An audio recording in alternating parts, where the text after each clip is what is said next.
Pag-aaral sa ating mga batas. Libre, walang bayad. Hashtag may batas pala. Gustong magtanan, may legal na sagabal. Ano po, sa kulturang Pilipino, malalim ang pagpapahalaga sa pamilya at respeto sa magulang. Kahit nasa legal age ka na para magdesisyon sa sariling buhay, lalo na sa usaping pag-ibig at kasal, nanatiling mahalaga ang kanilang basbas at payo. Kaya kung plano mong magtanan at magpakasal ng palihim, tandaan, hindi ito basta-basta.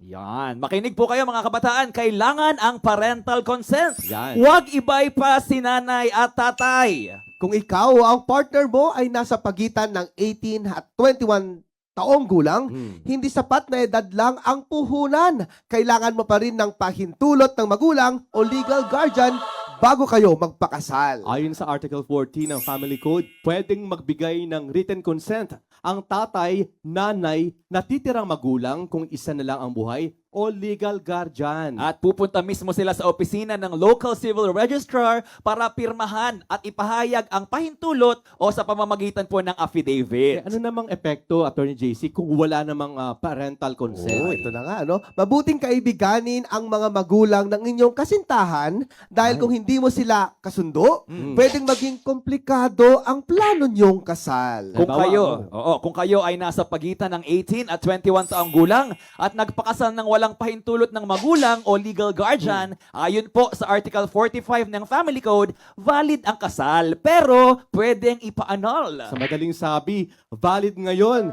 pero maaaring ipawalang bisa mamaya.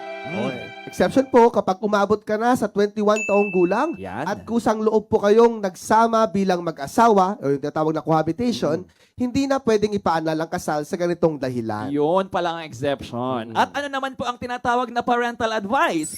Kung ikaw o ang partner mo ay nasa pagitan ng 21 at 25 taong gulang, may legal na obligasyon kayo na humingi ng payo mula sa inyong mga magulang o legal guardian bago magpakasal. Oo, hindi ito katulad ng parental consent na kailangan kapag nasa pagitan ng 18 at 21 taong gulang pa lang. Sa edad po na nasa pagitan ng 21 at 25, payo lang o parental advice ang hinihingi.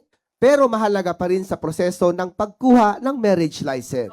Ayan, ito po ang tanong, paano kung tutol ang magulang at walang payo? Yan, marami Nako, dyan. kung hindi kayo nakakuha ng payo o kung hindi pabor ang payo ng magulang o guardian, hindi po agad ibibigay ang marriage license. Maghihintay pa po kayo ng 3 buwan matapos ang publikasyon ng inyong aplikasyon na magpakasal bago ito ma-issue. Tinatawag itong cooling off period. Bagamat hindi nito maapektuhan ang bisa ng kasal dahil itinuturing na nasa hustong gulang na ang mga partido, mahalaga pa rin ang requirement na ito bilang paggalang at pagkilala sa payo ng magulang o guardian bago magpakasal. At ito po ang kailangan nating tandaan.